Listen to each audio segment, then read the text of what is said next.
Cześć, jeżeli kliknąłeś ten filmik, aby dowiedzieć się o podstawach Lightrooma, to świetnie trafiłeś. Dziś przejdziemy przez podstawowe funkcje, jakie posiada nasze oprogramowanie, a także co za pomocą nich możesz wykonać ze swoim zdjęciem. Ale na początku, zanim wskoczymy do laptopa, mam do Ciebie wielką prośbę.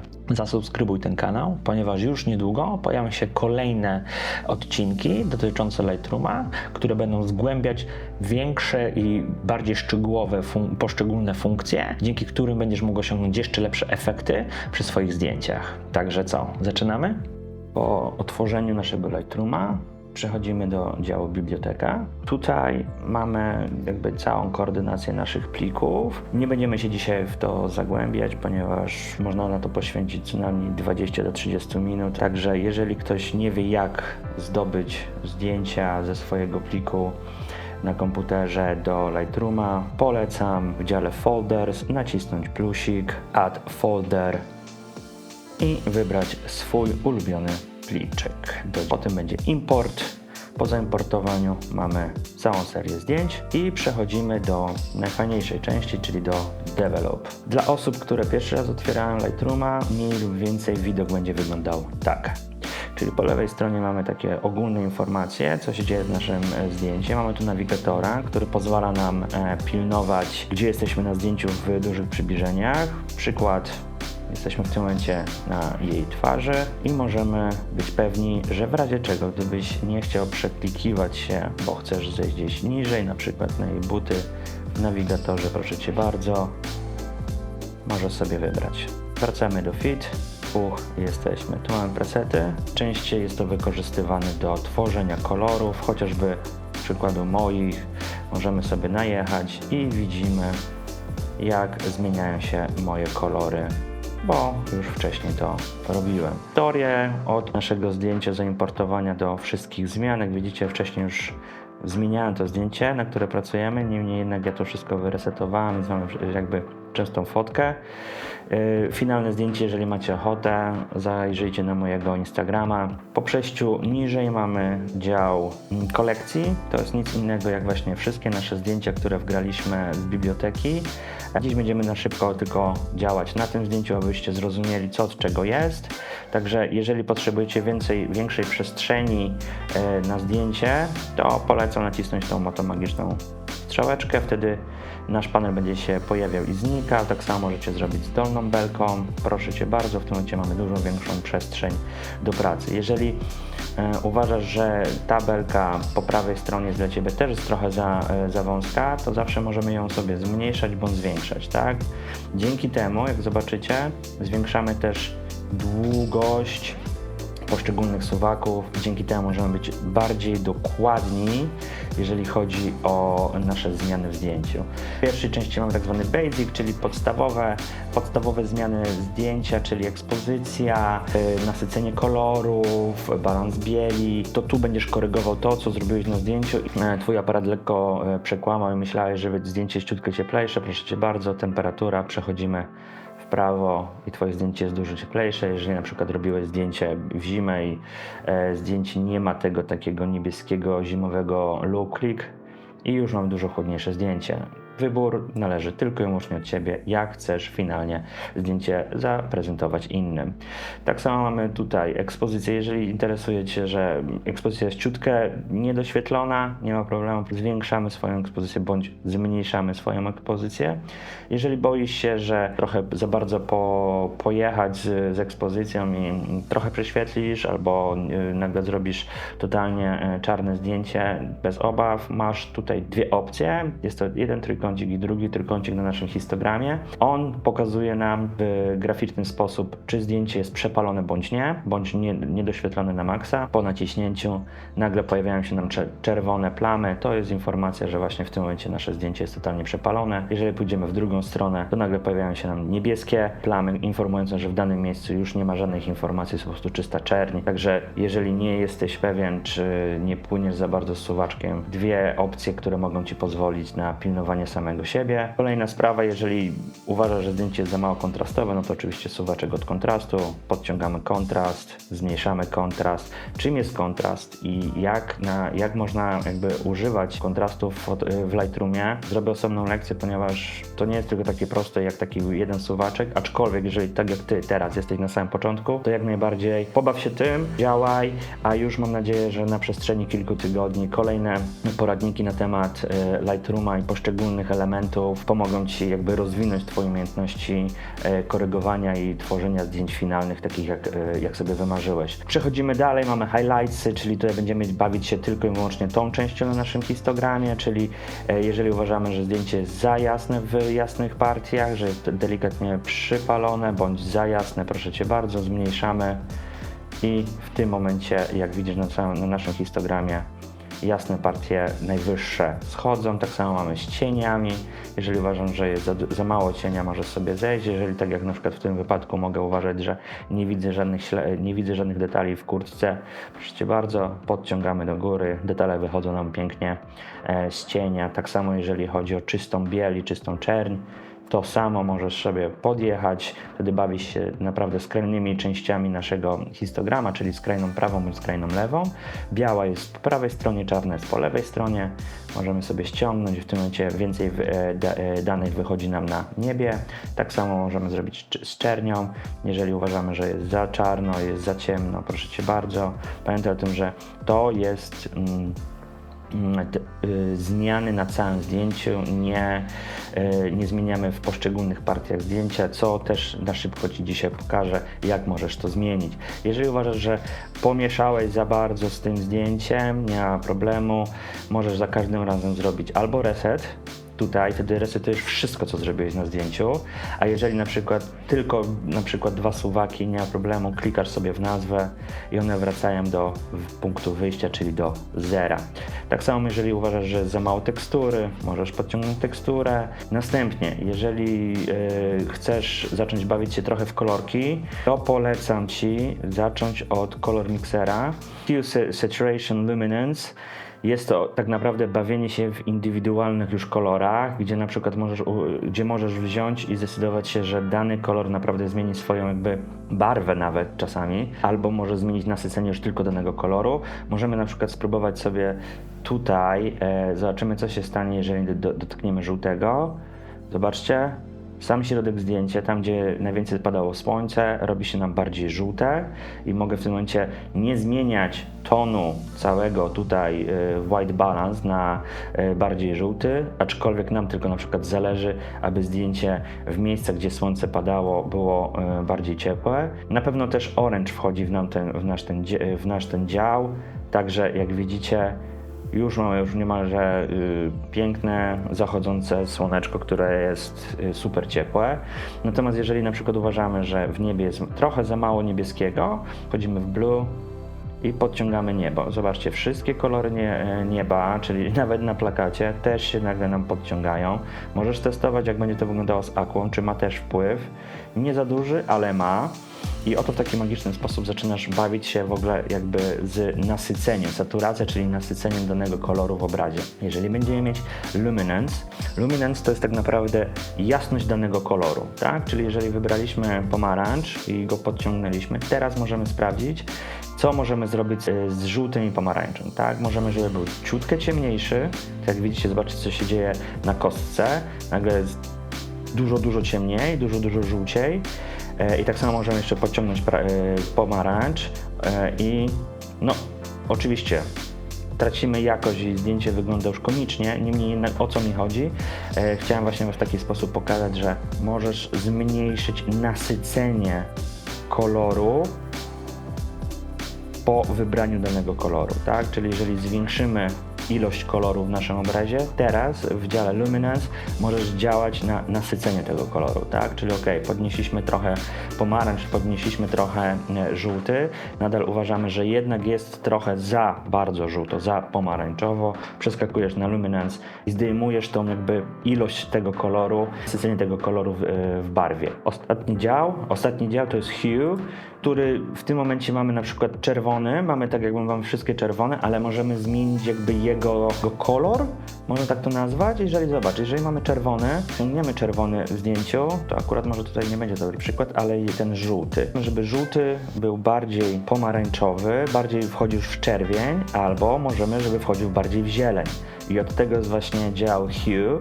Po poprawie swoich kolorów i jeżeli uważasz, że twoje zdjęcie w tym momencie jest poprawnie jakby pokoloryzowane, jest poprawnie eksponowane, wszystko się zgadza, teraz możesz na przykład wejść już w tą strefę bardziej artystyczną i pobawić się color gradingiem, czyli to jest najczęściej właśnie to, co przyciąga naszą uwagę do danego zdjęcia, jeżeli chodzi o na przykład Instagrama, tak? Że przeglądamy sobie Instagram i nagle widzisz, kurde, jakie piękne kolory, tak? Albo jak świetnie to wygląda, niczym film, albo ciebie nie wpadł na to, żeby zrobić w takiej tonacji kolorystycznej dane zdjęcie. I od tego mamy tak zwany color grading. Jest to nasza opcja, gdzie mamy podzielone wszystkie tony, czyli mamy cienie, wysokie tony i środkowe tony na kole kolorów i tu zachęcam Was, że zanim zaczniecie się mocno bawić jakby w kolorystykę, teoria koloru, tak? Jeżeli wpiszecie na YouTubie, myślę, że na pewno znajdą się już filmy, które wytłumaczą Wam, na czym polega teoria kolorów. Jak najbardziej oczywiście, jeżeli ja będę robił odcinek o teorii kolorów, o color gradingu, to jak najbardziej też poświęcę dłuższy czas, bo od tego wychodzimy, tak? To właśnie tu nadajemy cały finalny look naszego zdjęcia, jeżeli chodzi o kolory, to właśnie tu spowodujesz, że twoje zdjęcie będzie wyróżniało się i tu właśnie mniej więcej właśnie w tym miejscu możesz stworzyć swój własny styl.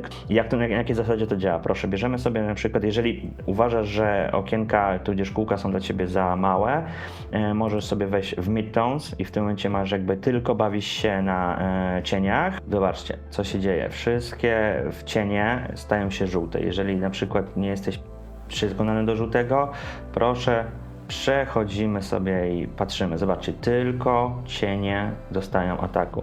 Wszystko, co się dzieje w wysokich tonach, jest niedotknięte. Widzicie? Nadal mamy ten kolor, który został ustawiony do nas dużo wyżej.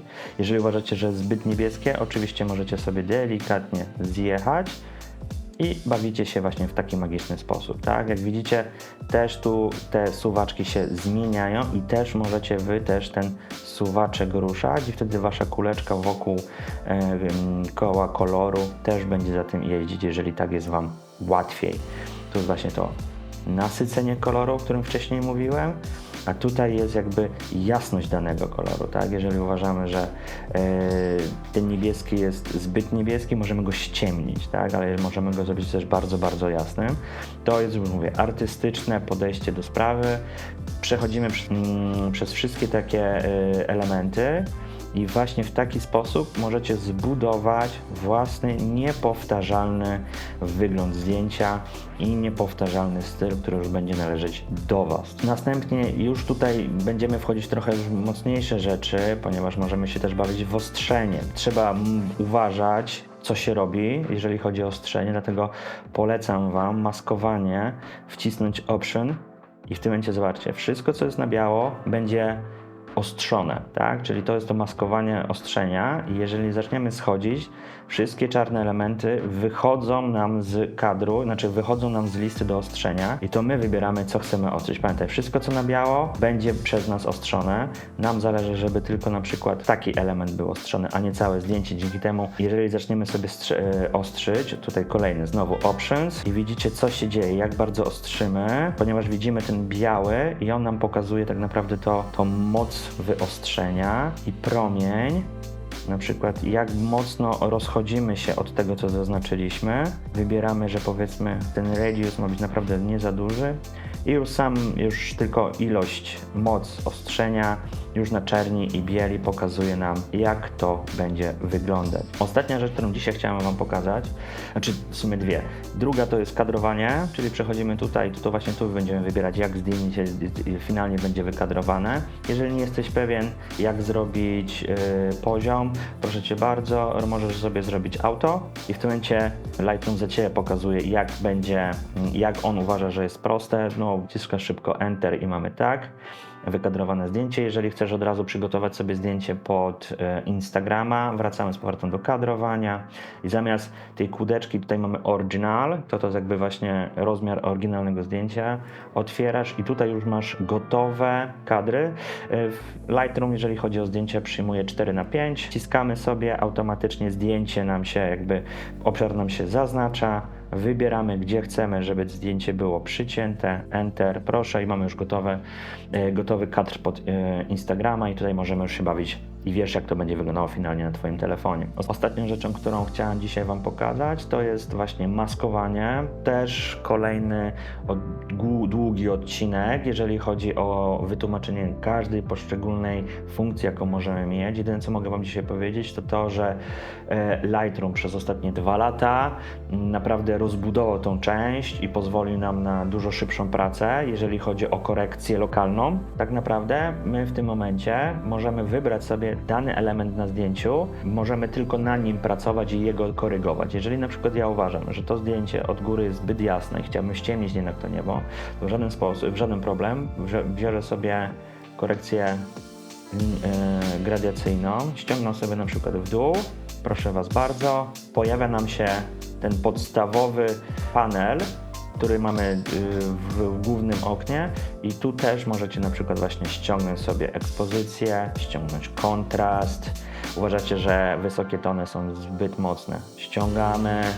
Tak samo możemy podciągnąć w dół cienie, możemy ściągnąć białe i możemy ściągnąć czernie. Proszę Was bardzo, jeżeli uważacie, że na przykład jest zbyt niebieskie, podciągamy sobie temperaturę i właśnie w tym momencie zmieniliśmy całą górę, tak? Czyli zobaczcie, było, jest. Oczywiście jest to przesadzone na potrzeby jakby filmu, żeby Wam pokazać. Mało tego, jeżeli na przykład bardzo chcemy się skupić tylko i wyłącznie na tej dziewczynie, możemy stworzyć kolejną maskę i w tym momencie na przykład możemy zaznaczyć sobie Select Subject i założę się, proszę Was bardzo, wszystko pięknie, ładnie, Lightroom sam wie, co jest naszym głównym tym zdjęcia i w tym momencie mamy zaznaczoną tylko dziewczynę i oczywiście możemy ją podciągnąć. Rzeczywiście mówię, tutaj jest to na potrzeby tylko i wyłącznie wideo, ale zobaczcie, jak pięknie nam wymaskowało przedmiot.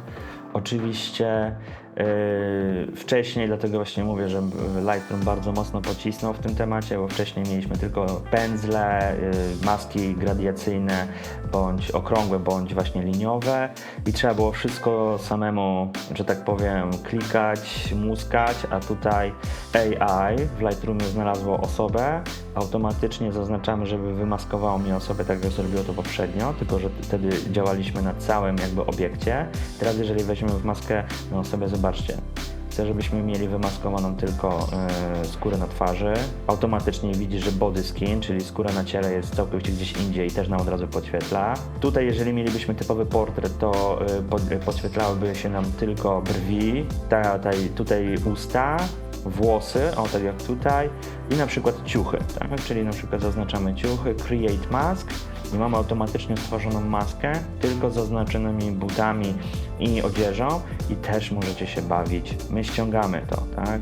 Bo tylko podnosimy jasność na tym, nie dotykając innej części naszego... Słuchajcie, dzisiaj to wszystko.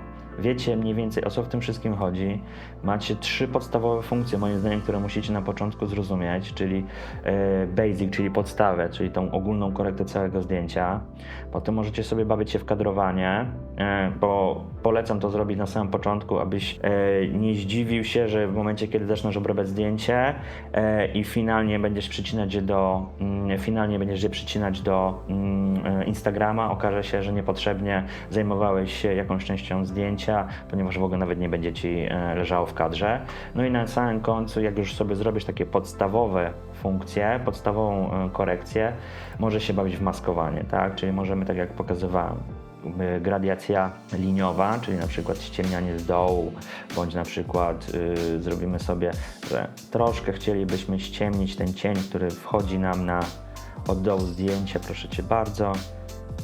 I w tym momencie bardziej naturalnie ściemniliśmy dół, tak? Jeżeli na przykład chcemy się zająć tylko i wyłącznie tą częścią zdjęcia, albo na przykład tylko tą częścią zdjęcia, zobaczcie, jak działa maska okrągła, zaznaczamy sobie dane miejsce, przesuwamy i możemy znowu bawić się tylko i wyłącznie danym punktem. Polecam. Jest to tak naprawdę jedno z lepszych rzeczy, które może spowodować, że zdjęcie będzie wyglądało super. Oczywiście zdjęcie tutaj jest dzisiaj pokazane totalnie abstrakcyjnie, w życiu bym czegoś takiego nie zrobił, ale jeżeli chcecie zobaczyć, co ja zrobiłem z tym zdjęciem, to zapraszam Cię na mojego Instagrama, link znajdziesz w opisie. I słuchajcie, jeżeli macie jakieś pytania, jeżeli na przykład chcielibyście, żebym zrobił film na temat jakiejś funkcji bądź ilości funkcji na początku, napiszcie mi w komentarzu, bo tak naprawdę właśnie w tym momencie zaczynam siadać do listy rzeczy, które chciałbym Wam pokazać i jak one działają w Lightroomie. Jeżeli macie jakby największa ilość tematów, które się zaczną powtarzać, to pójdą jakby w pierwszej kolejności. A tymczasem dzięki, że jesteście, dzięki, że obejrzeliście film. Dziękuję za nowe subskrypcje, bo ostatnio przeskoczyło Was ponad 20 osób w ciągu dosłownie tygodnia. Wiem, że może to dla innych będzie bardzo mało. Dla mnie, dla osoby, która tak naprawdę wypuszcza 4. czy 5. film, jest to abstrakcja, że tak szybko ludzie chcą jednak mnie obserwować. Dzięki, że jesteście. No i do zobaczenia w kolejnym filmie. Trzymajcie się i miłego tygodnia.